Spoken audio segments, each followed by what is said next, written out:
Bom dia, turma. Somos alunos do 4º A matutino da Faculdade Unijorge e, sob a orientação da professora Rafaela Alban, de Direito Penal, nós vamos fazer a introdução sobre a teoria do domínio do fato. A teoria do domínio do fato veio para solucionar a demanda de autoria mediata. Surgiu com Wetzel, na Alemanha, com a finalidade de culpar os chefes nazistas pelas atrocidades cometidas durante a Segunda Guerra Mundial.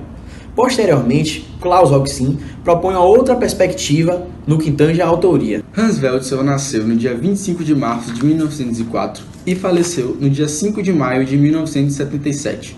Ele foi um grande filósofo e jurista alemão e também atuou como professor em diversas universidades da Alemanha. As suas obras tiveram grande importância para o direito penal. Inclusive tiveram proporções internacionais, e entre elas está a teoria do domínio do fato. Como em toda ciência, o direito penal sofre diversos aprimoramentos no decorrer do tempo. As teorias, em suas variedades e diversidades, sofrem diversas avaliações práticas, e a aplicabilidade dela nos casos concretos oportunizam a descoberta de diversas lacunas que devem ser preenchidas. Então, justamente isso não é diferente com a teoria do domínio do fato. Quando ela surgiu, diversos autores procuravam aprimorar essa teoria para um melhor entendimento da sociedade e para a aplicação dela ser muito melhor no direito penal em si, em todo o mundo. E foi justamente Hans Wetzel o pioneiro a falar sobre a teoria do domínio do fato. Para Wetzel, o autor de determinado crime não é aquele que apenas deseja o resultado final, é aquele que tem sobre o controle efetivo o controle de finalização do crime. Ou seja, é ele que determina, ele que tem a responsabilidade de finalização do crime. E os partícipes são aqueles que apenas têm o controle sobre a sua participação no crime, não tendo o controle sobre o seu resultado final e conclusivo. Wetzel foi o criador da teoria finalista, ou seja, para ele, o objetivo do direito penal é identificar a finalidade e intencionalidade da ação da vontade. A ação vai expressar a vontade do agente, que por fim acarretará em um resultado. Resultado esse que vai confirmar a sua vontade e o tipo do crime. Então, pode-se concluir que a teoria do domínio do fato só acontecerá em crimes do tipo doloso. Wetzel também afirma que autor direto é aquele que voluntariamente, conscientemente e de forma direta tem o domínio sobre sua própria vontade e execução, ou seja, é aquele que pratica o núcleo do tipo penal, desejando e executando. Ele também define que agente mediato é aquele que usa de outro alguém para realizar sua vontade criminosa. E o agente imediato não tem vontade e também não tem desejo de finalização do crime. Ele age por coação ou obediência. Então, se o agente imediato tiver o domínio sobre o resultado final do crime, então o agente imediato passará a ser somente um instigador ou indutor, ou seja, partícipe. A coautoria se identifica quando todos os agentes têm a mesma vontade, participação na preparação, responsabilidade e atuação na execução do tipo penal. A divisão de trabalho é a base fundamental para identificar a coautoria, e Wetzel aponta para uma divisão de papéis. A participação na preparação e execução, que acarretará em um resultado, os torna todos coautores, e por isso, Wetzel também discorre sobre uma espécie de domínio coletivo do fato típico. Klaus Roxin é um jurista que nasceu no dia 15 de maio de 1931 em Hamburgo, na Alemanha. Roxin, sem dúvidas nenhuma, é um dos mais renomados dogmáticos do direito penal. Sua contribuição é notável e suas teorias são consideradas até nos dias atuais. Roxin compreende que o domínio do fato é apenas uma das modalidades para se identificar o autor de um crime. Sua proposta não é definir um conceito da teoria do domínio do fato, mas identificar quando ele ocorre ou não. A autoria direta para Roxin ocorre mesmo em casos onde o autor é mandado ou coagido a executar algum crime. Obviamente, será um autor desculpável, porém não deixa de ser autor. Isso conflita diretamente com o entendimento de Wetzel quanto à autoria mediata, pois Roxin considera que a autoria é o controle da própria ação, não uma ligação subjetiva ao resultado.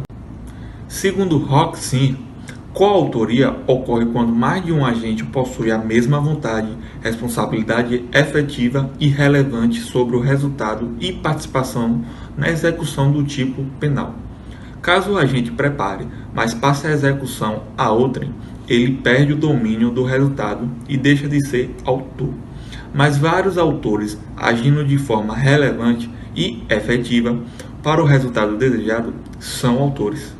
Apesar da autoria imediata pressupor a atuação de um executor não culpável, pois do contrário haverá uma coautoria, Roxin criou uma nova modalidade de autoria imediata, a autoria imediata por domínio de organização ou por domínio aparato organizado de poder.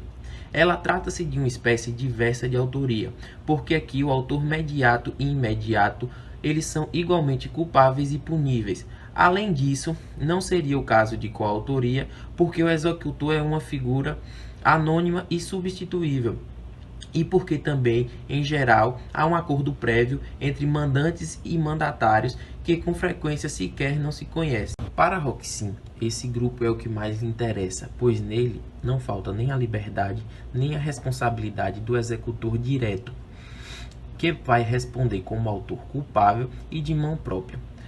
Mas essas circunstâncias elas são irrelevantes para o domínio por parte do sujeito de trás, porque o agente ele pode ser visto como uma pessoa individual, livre e responsável, senão como uma figura anônima e substituível. O executor, apesar de participar do domínio da ação, ele é uma engrenagem a qualquer tempo substituível na maquinária do poder. E esta dupla perspectiva impulsiona o sujeito de trás, junto a ele com o centro do acontecimento.